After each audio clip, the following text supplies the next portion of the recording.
Pouvez-vous nous parler d'amour et de sagesse? Bien, je pense que c'est très difficile d'en parler parce que j'aurais une vision apophatique sur ces deux domaines. L'amour, si on veut en parler, je pense que il y a cette belle phrase Saint-Exupéry, l'amour, c'est regarder ensemble dans la même direction et de ne pas se regarder l'un l'autre. Mais il y a évidemment deux types d'amour. Il y a l'amour humain, qui est l'image, qui a quelque chose à voir avec l'amour divin, mais l'amour divin, c'est une autre dimension. Et c'est quelque chose de difficile, je pense. Justement, c'est le but de notre vie, c'est le fait, comme je le disais, nous sommes des chenilles, nous vont devenir des papillons. Donc, avoir l'amour divin, c'est être capable de passer au stade papillon. C'est très difficile.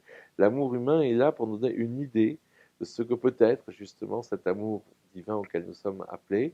Mais l'amour, c'est quelque chose, encore une fois, il est très difficile de parler car c'est quelque chose qui se ressent. Donc c'est pour ça qu'à part la citation de Saint-Exupéry, je pense qu'il n'y a pas grand-chose à en dire. La sagesse, la même question.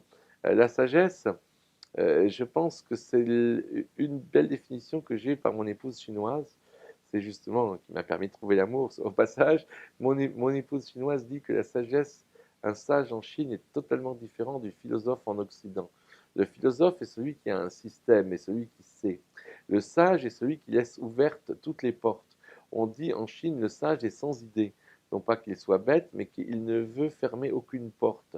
Et qu'en ne voulant fermer aucune porte, il ne privilégie aucun système de pensée. Donc la sagesse, c'est d'être capable d'aller au-delà des contradictoires, c'est d'être capable de ce fameux en même temps qui aujourd'hui est à la mode justement et que beaucoup de gens ne comprennent pas forcément.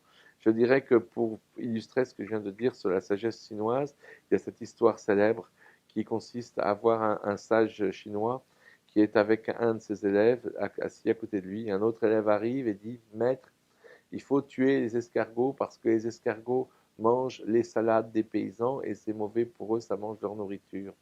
Et le maître dit, tu as raison, mon fils. Un autre élève arrive ensuite et dit, Maître, il faut préserver les escargots parce que toute vie est précieuse et nous devons respecter chaque vie dans l'univers. Et le maître dit, tu as raison, mon fils. À ce moment-là, quand l'autre deuxième élève est parti, le troisième élève qui était resté silencieusement à côté du maître dit, mais enfin maître, c'est scandaleux, c'est une honte. Le premier vous dit qu'il faut tuer les escargots et vous dites qu'il a raison. Le second vous dit qu'il ne faut pas tuer les escargots et vous lui dites qu'il a raison aussi. Enfin, c'est pas possible. Et le maître le regarde avec amour et lui dit, tu as raison, mon fils. Merci beaucoup.